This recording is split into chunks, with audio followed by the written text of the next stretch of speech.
Hello, everyone. Thanks for checking out this special episode of Really Dicey. This is Manny, and I am here with. Andy Peregrine, still the creative guy for Dune Adventures in the Imperium.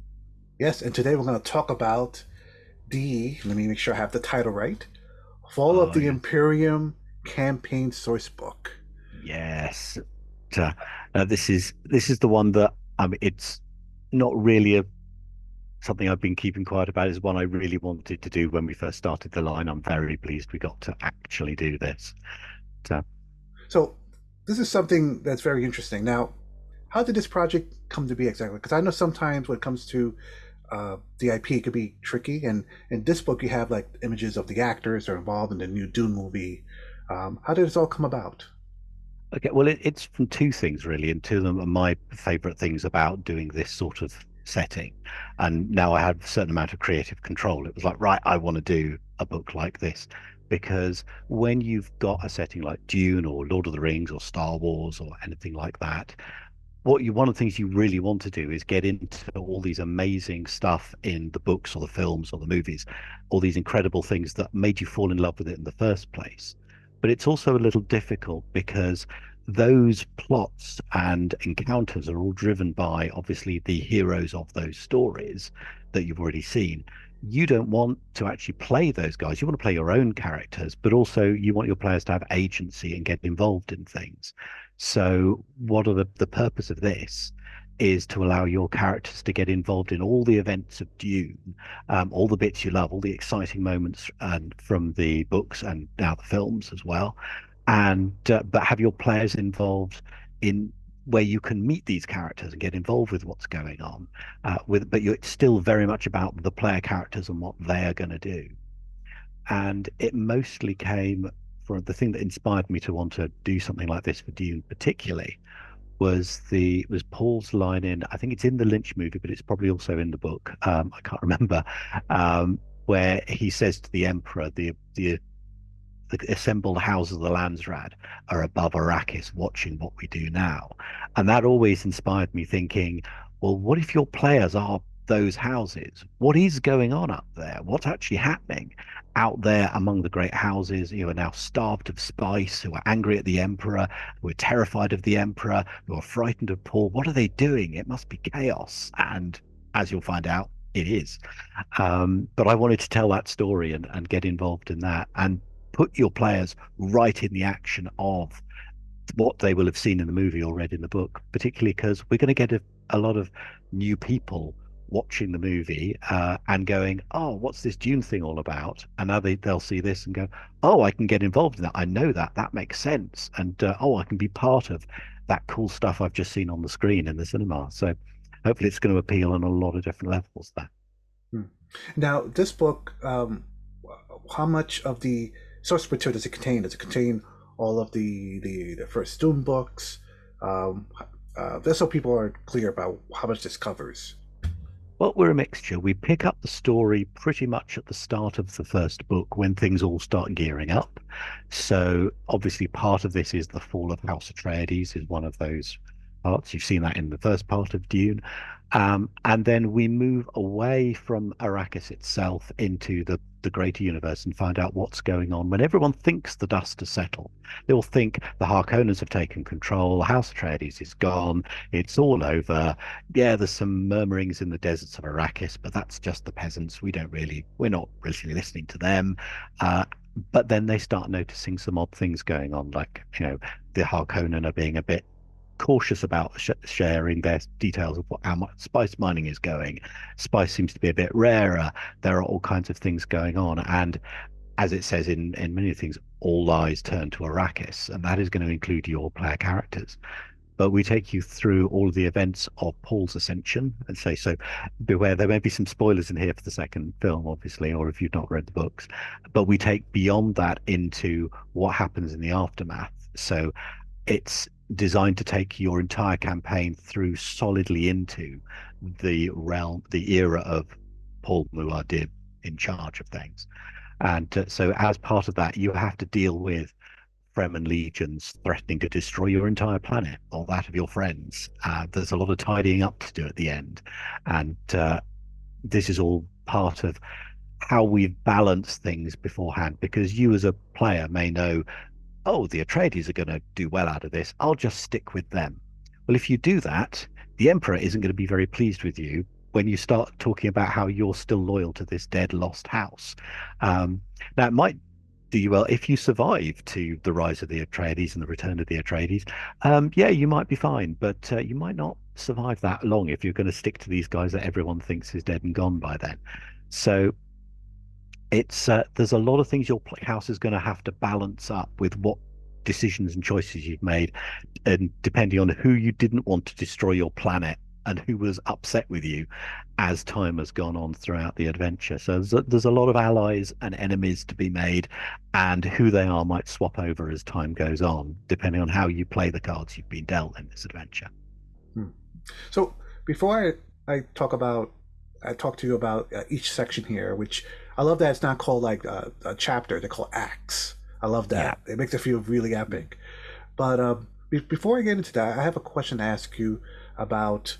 So about like breaking continuity. So sometimes in the past, I'll play like a Star Wars game, and let's say it's happening concurrently to what's happening with the A New Hope or Empire Strikes Back, and we have some players who try to sabotage what's happened in canon. They Yeah, may I'm like going to want to. destroy the Death Star plans so nobody gets them. Yeah. It's like, yeah. So, are there things in here in place so that that those type of things can be uh, cannot happen. So we stick to the main story, Wow. or This is where it, and you're quite right. This is where it gets interesting, because if you put the player characters in amongst all the canonical events, you can't really predict or know what they're going to do. Um, we haven't put anything into this to make sure that you absolutely can't. If you decide you're going to jump over the table and stab Paul Atreides, I mean, good luck to you, frankly. But it's still always up to the player characters what they do, but the focus of each of the adventures is usually very different to what you're going to do with the canon events. Those events are happening around you, but the focus of each adventure is not, can you help Paul to be on the throne, can you save the Atreides? There are things going on where, for instance, you might be in the midst of the battle going on with the Harkonnen attacking the Atreides. It's not really on the table, the option to just save them, because how could 4 or 5 player characters stop this massive invasion that's going on? However, what you can do is see to it you could be the guys. I mean, for instance, you could be the guys that help Gurney Halleck escape. Now, he might have escaped anyway, but it's what some of those little bits in the novel where we don't know exactly how they got out in the chaos of battle. A lot of things could have happened. And it was really cool for your players to go, yeah, we know how he got out because we're the ones who got him to those smugglers to help him get out of the battle. And or we told him we saw Paul and Jessica being loaded into an ornithopter, but we don't know what happened afterwards. So there are lots of things where you can interact and get involved in what happened. Um, that does naturally give you the opportunity possibly to shift the canon. That's up to your GMs, how much they're going to let you get away with things and how much. But I mean, it's kind of the fall of the Imperium's going to fall. There's going to be quite a lot of fallout in this adventure. So, in what way you blow up your campaign world is entirely up to you. But I'm not going to get in the way of that. But it's not really about the canon events. They're kind of the background, the storm that's coming through. And it's about how you ride that storm with all the other stuff that's coming at you, things that aren't already in the books, a few things and a few things that are. all right. So Act One, the Gathering Storm. What can you tell us about this section? Yeah, well, this is, as you might imagine, this is, the storm gathering. So we've divided the book into these 4 acts to tell the massive story, and each act has 3 different adventures in them, and all those adventures are separate. Should play them pretty much in the right order. We haven't done it so you can juggle them all about a bit, but within each act you probably can juggle them about a little bit.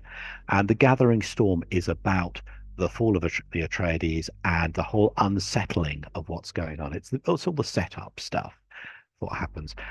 It gets your players involved in finding out that something is coming, what's going on, and hopefully things settling down. You think afterwards, but then as we move into the other acts, new things will happen. And one of the reasons we broke it down into these acts is because we want the GM to be able to expand those acts if they so desire. So you can pick up this adventure and go, right, I'm just going to play through each of the three adventures in each of the four acts. And there we go. That's me done. But at the end of each act, because it's a whole new section of the story, we've given you some more story seeds for, well, in this current atmosphere and of what's going on, there's a few other adventures you might want to play if the GM wants to invent a few things. If your favorite part is just after the Atreides have fallen and you want to play a few more adventures, maybe you want to pick through the rubble of the residency. Maybe you want to help some refugees from the Atreides escape. There's loads of little adventures you can play there. So if the GM wants to, they can expand any of little these acts with even more adventures and scenario, depending on how much detail they want to add to the game. So we want to give you a load of freedom to inspire your own stuff into it, but also give you that solid foundation of here's three stories that will help you work your way through that time in the Imperium. Mm. And I Okay. can imagine the Fall of House Atreides section must be the most action packed. Like for me, Yeah. when I reread the books or when I watch the old Dune movie from the '80s, that when the scene happens, and I don't I want to get too spoilery in case someone hasn't seen it yet, but that Yeah. part there is always very tense, and Oh, yes. I can imagine the players being tense as well because they know it's coming. Yeah, there's going to be a lot of running and keeping your head down in that part of the adventure. It's there is a part of the way that starts is them going, oh, we think something's gonna, oh, what's going on? Hmm. So it gets messy, um, and uh, and that's part of the thing. We want to throw your characters right in the thick of the action for all of these things. Hmm. So Act Two, the Muad'Dib. Um, where does the characters go from here? So As much as you can share. so the Muad'Dib section is about the time when everyone thinks everything is settled, but it seems that the Harkonnen are hiding something. And this is what I love about Dune. This is adventures in accounting. One of the things your players are sent off to do when Chome thinks, hang on a minute, these figures aren't adding up at all. Because one of the things, and spoiler alert, that we've here, the Harkonnen who have been stockpiling spice for ages are taking a hit with Paul slowing down spice production. And they start going, oh, hang on a minute, we've got to keep putting our own spice supply out there because if the numbers drop, they're going to know something's wrong. But this will be fine because we're going to put these Fremen down and it'll all be okay and we'll just build things up again. Little do they know. But in the meantime, your guys are trying to find their account ledgers to try and find out what the hell is going on and bring some evidence. And when you bring that evidence forward, it's going to put a cat among a lot of pigeons. What is going on? So it's kind of like this was a Star Wars adventure. You'd kind of be the Botham spies, but you're doing it for secret accountant agents. It's what Hmm. I love about Dune. They've got a lot of excitement, a lot of heist movie type stuff, a lot of infiltration, and of course going up against the Harkonnen, who may be old enemies of yours because whilst we've set this is now part of the canon world of Dune. You may have played Agents of Dune and Masters of Dune and have your characters are now the guys in charge of Arrakis, or were, because if they were, this adventure starts with the Emperor saying, it's not you anymore, I'm giving it to the Atreides. And when the Atreides fall, the Harkonnen take it over. So you might be thinking, hang on a minute, it was my Arrakis. What's going on? So we've worked all those things in together. No matter where you come from in your campaign, you can jump into this adventure and follow it through. If you're not running Arrakis, well, that's fine. You do it this way. If you are running Arrakis, you've got a bit of a beef with the Emperor now. So all of those things fit together quite nicely. Hmm. Act Three, Fall of the Imperium. Now it's weird asking you these questions about these acts because it's almost like Yeah. I'm asking you to do a light book review Yes. of Dude. For those that again that are just learning about the game, what does this offer? Well, the Exactly. focus of this one is at this point, spice production has stopped.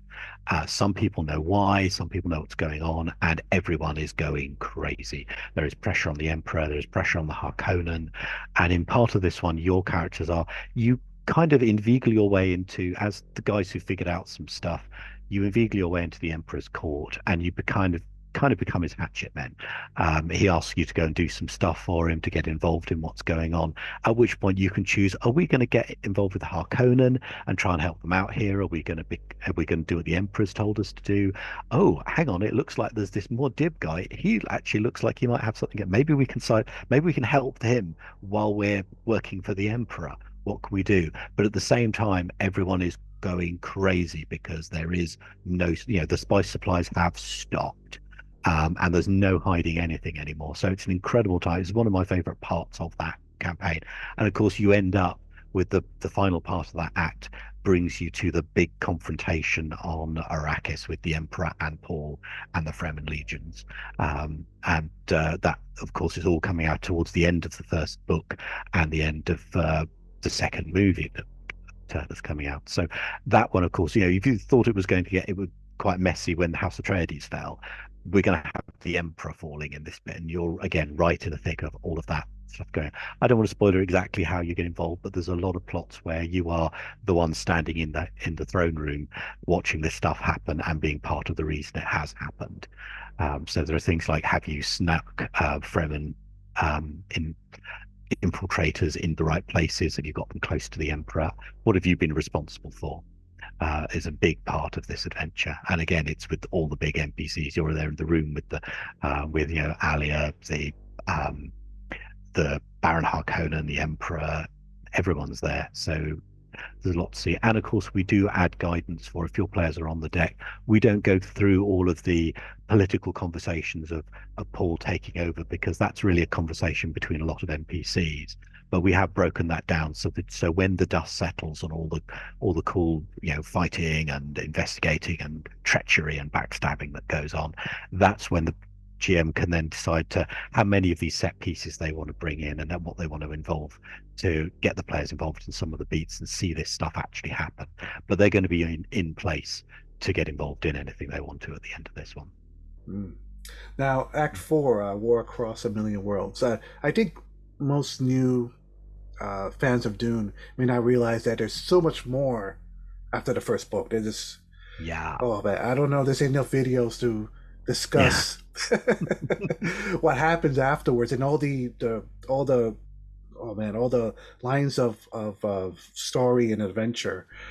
But coming back to this book, what does this chapter entail exactly? So this is basically everyone groveling. This is the big grovel, and the dust to settle. This is where, again, spoiler alert, and I don't think anyone's not seen this, that Paul and the Fremen have got control of things, and the Fremen Legion sweep out across the galaxy to bring everyone to heel. We have one of the adventures, which is part of one of the Prelude trilogy books, where there is the fall of Kitane. That's one of the ones you get involved in. So how much of Kitane can you save? Because the Fremen legions are no respecters of art and culture and things, and they will do anything Muad'Dib wants them to do. So it's either a case of do you want to go into some of these rich planets and maybe just make a buck and steal all the valuable stuff, or do you want to try and get the culturally significance items that are just going to get smashed in the waves of these things?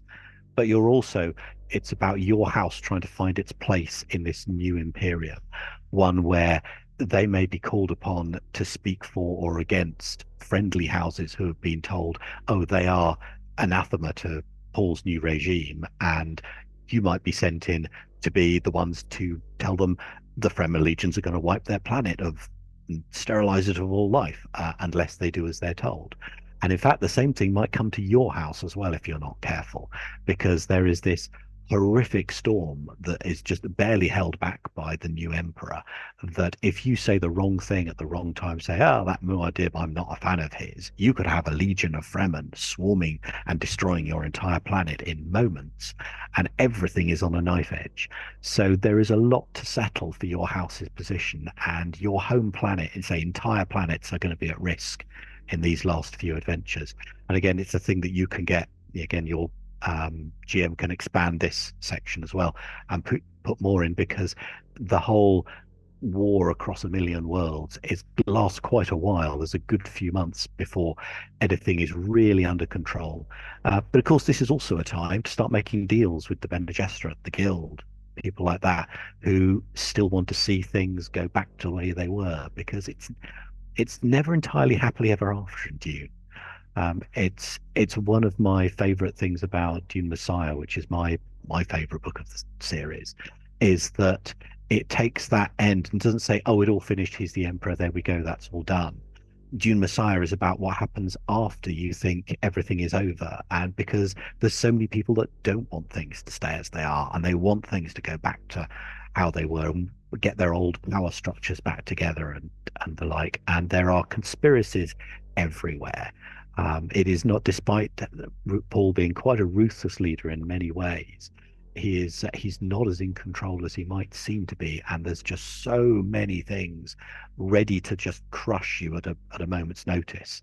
The Benedict, and it's that desperation of people knowing the last days of the Imperium are upon them in very definite ways here. So there's so much to get figured out, but it's essentially, the short version is your player characters deciding, are they siding with the old regime to try and say, no, we're going to support what the allies we've had before, or are you throwing in with the Fremen and Paul, um, even at the expense of allies that you may have to watch getting, destroyed completely. And toward the end, I see there's adventures in the era of Muad'Dib, which has a lot of uh, different, well, mini categories. Are these just like mini adventures or adventure seeds or descriptions? Yeah, they are a little bit of both. It seemed a little unfair of me to blow up your campaign and not give you something to work with afterwards. It'd be like saying, coming in, kicking over the sandcastle and not even leaving you with a bucket and spade to make another one.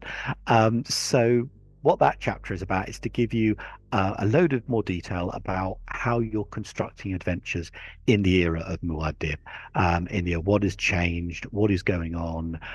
We've got new things like the faction for the Kazarate, the new priesthood that develops, some details about what Paul is like as a ruler. And of course, the one that I kind of only really discovered when I started looking into this, also describing how little has actually changed. Because whilst, whole other shifts in power structures will go on in the next thousands of years of the God Emperor and later books, at the moment it's important to remember that Paul takes over the same seat of the imperial seat as the emperor was before him. He's just got a lot more power in a lot of different ways. So to a certain degree, for some houses, it can be business as usual. So you can still play similar adventures to what you've been playing before, but now the stakes become higher because the guild is, spice is a lot harder to come by. The guild isn't so easy to deal with because they are utterly reliant on the spice the emperor gives them. Your trade things are all, anything you want to do is going to be considered low priority when it comes to Fremen moving across the universe to make war on people as well. So you might lose out on transport deals that you need. And at the same time, the Bene Gesserit, the guild, they're all trying to politic against Paul, and they're all looking for allies. So you may be able to get something out of them if you're willing to take the risk, because of course, horrible things will happen to you if you're another uncovered conspiracy. But of course, the important thing is this new religion has appeared, and how do your player characters feel about this? You may decide that Paul is the new Messiah, that his religion and his new way that is bringing a lot more peace and prosperity to the lower end of the people of the Imperium. The 90 or even 95% of the universe's population that have been kept as indentured workers for the most part. Those guys are doing a lot better, or at least think they are under Paul. So is this a new regime you support? Is this something for just mercantile reasons, you want to see the end of Paul? Again, what adventures are you going to play in this new era? And a lot of them can be very similar to what you played before, but that chapter is designed to give you all the tools you need to adapt anything you were thinking and moving forward with your own campaign. Because, as I say, it seemed really unfair not to leave you at least something to work with after destroying everything. We don't want anyone to go, right, I played Dune, there we go, put the book down, because we've got books and eras, beyond this to Wega. We barely started on Dune, even with all of this. You know, in a sense, all we've really covered is the first two of Frank Herbert's books, and maybe a couple of the trilogies of the Brian Herbert Kevin Jansen books. So there's a lot more books to do, a lot more setting to move into. So we didn't want anyone saying, "Oh, that's it, Dune's over now. We finished it." No, no, no. There's lots more to come, and this is your, teaser for what else we have in mind. Hmm. Is there any extras like player options or new tech or anything like that? Yeah, not so much new tech. We do have with the new chapter for adventuring in the new era. We have, as I said, the Kazarate as a faction, so we have some notes on how you can take on dual faction characters. We've also, of course, got a few more traits and the lot and talents for characters, not just Kazarate characters, but people who find the faith of Muad'Dib, because just the word of this faith is enough to become quite a powerful thing in social challenges. If you can start quoting Muad'Dib at people, it starts, in the social atmosphere at the time, people are going to go, oh, well, he quoted Muad'Dib, so yeah, that's fine. Well, we're going to go with that. So there's a load of new talents about that, about the religion and about the faith of that, that you can add in for your characters and get involved in that. So yeah. Hmm. Now, being that these are heavily inspired by the first two books, this is more of a editorial question. I'm just curious, Mm. how how well, I don't know if difficult is the right word. How challenging would you say was it to put this campaign together with your team? Was it tricky at times, trying not to um, go out of continuity or break canon or anything like that? Well, it was quite fun. We sail very close to all the canon in this, which has been kind of the fun of it. It's been what things do we think would be cool. So I mapped out the how the campaign plan would go, and then I worked with the writers to get what we needed out of each adventure. And some of them jumped into the, oh, this one's all canon, or this one's all very much a new stuff, but it's associated to what's going on. So there's a nice little mixture there with what's going on. But we sailed very close to the wind, and to be honest, I was so pleased with the approvals process, because I did expect a lot of things to go, huge red lines going through. No, you can't do that. No, you can't change that. But no, they really like what we'd done. They didn't say, oh no, you can't do this for loads of things, and so it was really nice with a lot of freedom to get people really close and get involved in things. But we'd have to really study the books.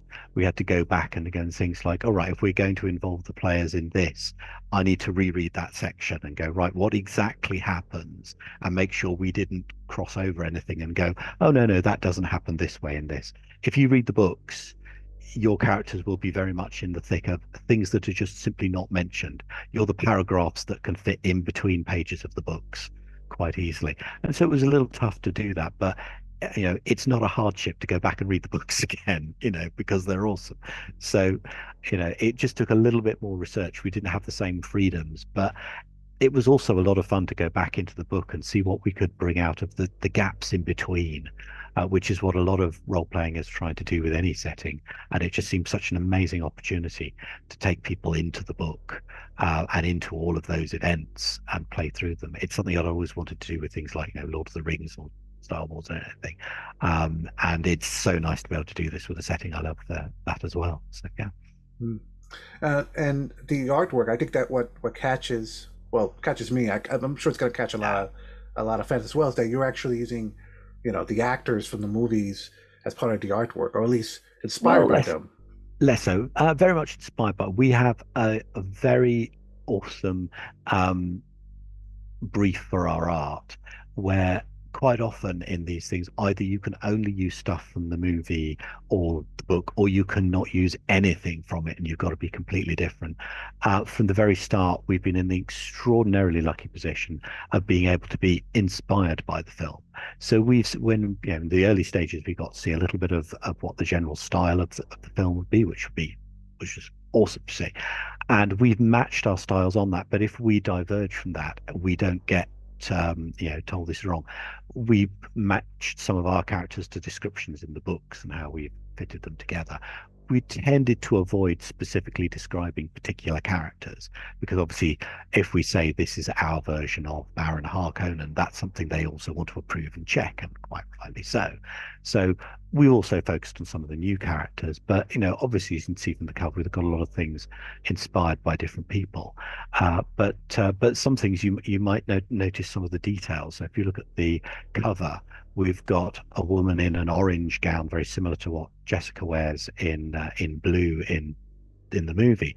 But actually, it's a style we've taken. If you look carefully, it's not the Bene Gesserit symbol; it's the House of Kaz symbol, because that's the lady who rules House of Kaz, Lady Cordelia, I think. And so we've added some of our NPCs we're inspired by. We've got some new characters in there. Some may look the same, and things, but yeah, we've taken our own twists on things, which has been a really good opportunity for us because it gives us an amazing amount of freedom, but also gives us a solid basis with the awesome designs you get from the film, and of course makes our books recognizable. If you've seen the movie and you see one of the books on the shelves, we want people to go, "Oh, that's Dune. I recognize that," rather than go, "That says it's Dune, but it looks different. I don't know what that is." So all those mixtures is just puts us in the perfect position for art. And yeah, and as you say, as we say this every time we come back to one of these books, the art is amazing. I wish I could take more credit for it. Rothio finds the most amazing people. Every time we do this, I say this is my favorite cover yet, and then the next book comes out, and that's my favorite cover next. It's just amazing, and it's just so I just love to see this stuff come off the page as soon as the art stuff comes in. I really nag them a lot, saying, "I need to see the book. I need to see the things." And no, it's not quite ready yet. You can see it in a bit. Um, but no, I just love to see the art when it comes out, and because the artists just nail it, and our art director is spot on with everything she gets them to do. So it's just lovely to see the product. Yeah. Mm. If you had a character to play in this campaign, what character would you make? Yeah, so you're asking a forever GM, so I never really think of those things. Um, I think again, for my characters tend to be the politicians. I would tend to be the character that is as the Harkonnen legions are charging towards the residency. I'll be one in a cafe drinking wine, saying, "Just check out a couple of the guys, and I'll find my ornithopter, and I'll be off." So it's rather than the fighter types. Dice never work for me, so I tend not to play fighters. It just goes horribly wrong. So yeah, someone who'd be very involved in the politics, someone who's going to try and play both ends against the middle, and hopefully with the guy that you hate that he survived is usually my character. The one where if it was a film, you'd be going, "That guy's clearly going to die, isn't he? He's got out of too many things," and then he gets to the end and survives, and you just go, "Oh, I hate that guy." Uh, that's the character I tend to like to play. They don't usually survive though, quite often, but yes. Hmm. So if I'm curious, I mean, I'm assuming you and your team are going to take a rest after putting out this book. It's the amount of detail in this is massive. But uh, I don't know. I hate asking you this question. So, like, what do you see down 2024 and maybe 2025 when it comes to Dune? Wow. I mean, there's plenty yet to do. I mean, there's plenty of eras, there's plenty of adventures. There's, of course, there's the whole new era of Muad'Dib that we can investigate and explore. So there's plenty more stuff to do. Obviously, a lot of things we have to look at when the film comes out. We have to see, how things go. If suddenly no one, I mean, I can't believe this happening. If suddenly no one comes to film and everyone's had enough of Dune, then we might not get lucky enough to carry on. But no, I imagine we'll be doing all right things because this film, hopefully will gain us more supporters, and we want to support those new fans of the setting who have come in and may pick up the game for the first time. So we'll just have to. It's like all things, we have to see how it goes and see what people want to do. We're in the very lucky position now that apart from we very much like to do a Bene Gesserit book, but unfortunately that the Sisterhood has sort of put that on hold a little bit at the moment because it's a little unsure how that's going to work, which is a little bit of a shame. So that's one of the things we haven't really got round to is have a really in-depth look at the Bene Gesserit. But apart from that, we've covered most of the Imperium. I feel we've got through pretty much everything. So we're in a good place. I feel we've delivered the Imperium. So now it's time to move on to the next eras. and up the ante again. Hmm. Any last words before we wrap up our interview?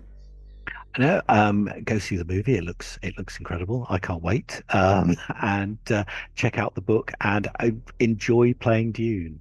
It's an incredible setting, and we thoroughly enjoy working on it. And hope we'll continue. So if you're new to Dune, grab the core book, get involved, and get on the Discord and all the other things, because there's a lot of fans out there very eager to help and offer advice to anyone who's a bit unsure or scared about Dune, because it always looks like a setting that, and we hear this a lot, that, oh, I don't get it, it's political, it's difficult, it's so much stuff, there's so much setting, I don't know where to start. But I would offer that now we've got our core book and our beginner's set that we've got with Agents of Dune are great ways to get in and get all of that quite scary setting under control and figure it out. And we've got a legion of customers and fans now on our Discord and our forums who are all too happy to help out new people say, what the hell do I do with this? And they're all too happy to help out and join in the conversation. So, get involved in the whole Dune game, and hopefully we've got something for everyone here. Well, Andrew, thank you so much for taking the time to talk to us about the Fall of the Imperium, part of the Dune Adventures in the Imperium role-playing game from Modiphius. Yeah. And to our viewers, thank you for watching. Stay safe out there, and I hope you enjoyed the new movie. Take care, everyone.